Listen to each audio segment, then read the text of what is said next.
flames. Israel has formally declared war after that unprecedented multi-pronged terror attack from Hamas, shocking the nation, catching its intelligence service by surprise. The death toll is mounting and at least 100 taken hostage. Several Americans are now confirmed to be among the dead. And the warning, the details and images are disturbing. Starting at dawn yesterday, Hamas launched thousands of rockets from Gaza toward Israel. Armed militants breaching border crossings, gunning down soldiers and civilians. Neighborhoods in flames, homes and cars destroyed. More than 700 killed in Israel. More than 260, mostly young people, killed at a music festival. A couple at that festival among the hostages, the woman taken away on a motorcycle. Her boyfriend marched away by two men. Israel retaliating with airstrikes on Gaza. More than 400 dead in the territory. Prime Minister Benjamin Netanyahu warns there is a long and difficult war ahead. The Pentagon now sending an aircraft carrier strike group to the region, part of President Biden's promise of rock-solid and unwavering support. We have team coverage tonight from the war zone to Washington. ABC's chief foreign correspondent Ian Pannell leads us off from Israel. Tonight, fire and fury in Gaza City, lighting up the night sky, relentless explosions and panic in the streets as Israel fights back. Prime Minister Benjamin Netanyahu declaring, "We're embarking on a long and difficult war that was forced upon us." It erupted just after dawn Saturday, air raid sirens sounding across Israel, heralding a massive barrage of Hamas rockets, more than 2,200. A complex and highly coordinated attack was underway, taking Israel completely by surprise, coming by air, by sea, and by land. Hamas video showing armed militants rushing towards the border, breaching Israeli defenses. Militants shooting indiscriminately, leaving bodies in the streets, some people even shot in their cars.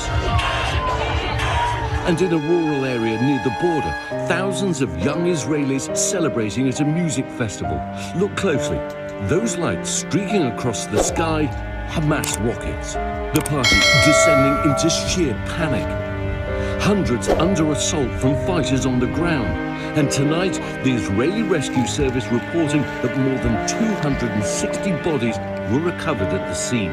Elsewhere, militants kidnapping civilians and taking them back across the border into Gaza.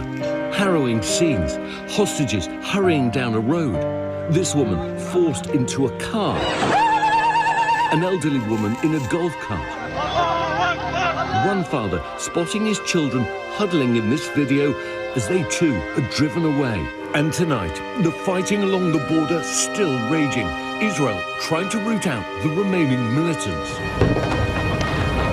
I don't know if you just heard that. That's the sound of a mortar coming in from Gaza. This is being fired by Hamas militants while Israelis are trying to deal with Hamas, not just across in Gaza, but also here still inside Israel, where they're trying to clear villages where the militants are holding on.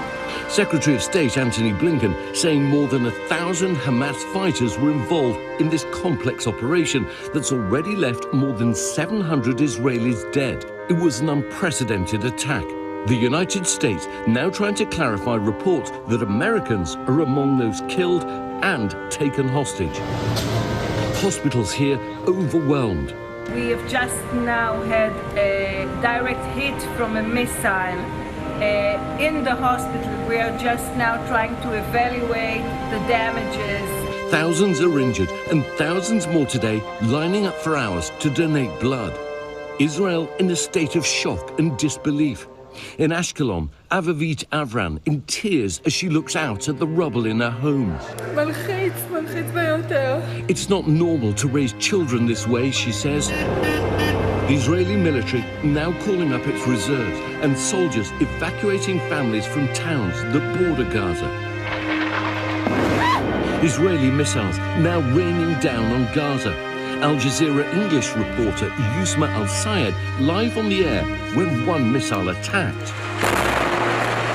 In Gaza, Israeli rockets toppling buildings like dominoes.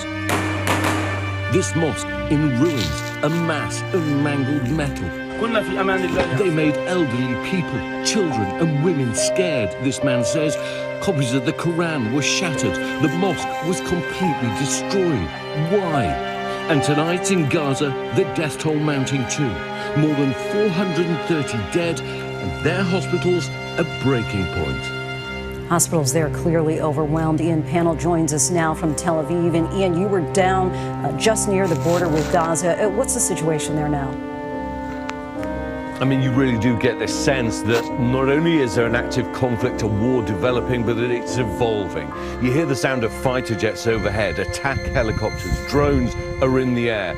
And as you saw in that report, we heard the sound of Hamas militants firing mortars. We saw rockets, we saw the Iron Dome, this air defense system in operation. And of course, there are still Hamas militants inside Israel. Lindsay? Ian Pannell for us live in Tel Aviv. Ian, thank you.